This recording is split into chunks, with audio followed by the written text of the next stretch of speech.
करीमनगर शहर में नामालूम मुसल्लह अफराद ने एक ज्वेलरी शॉप में घुसकर अंधाधुंध गोलियां चलाई और भारी मिकदार में जेवरात लूटकर फरार हो गए।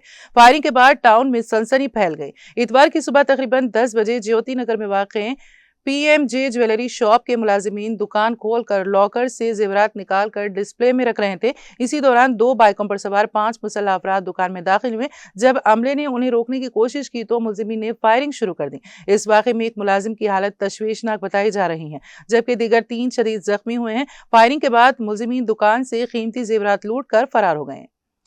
मुलजिमीन ने तकरीबन 30 राउंड फायरिंग की। वाक़े की इत्तला मिलते ही पुलिस फौरी तौर पर जाए वक़ुआ पर पहुंची और शवाहिद इकट्ठा करने के लिए क्लोज टीम को तलब किया गया।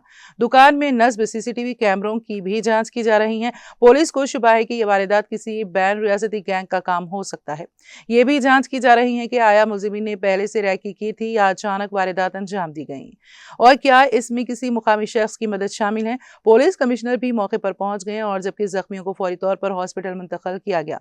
दिन दहाड़े मसरूफ इलाके में पेश आने वाले इस सनसनीखेज वाक़े ने करीमनगर में हलचल मचा दी है। लूटे गए जेवरात की मालिक का अभी तक अंदाजा नहीं लगाया जा सका।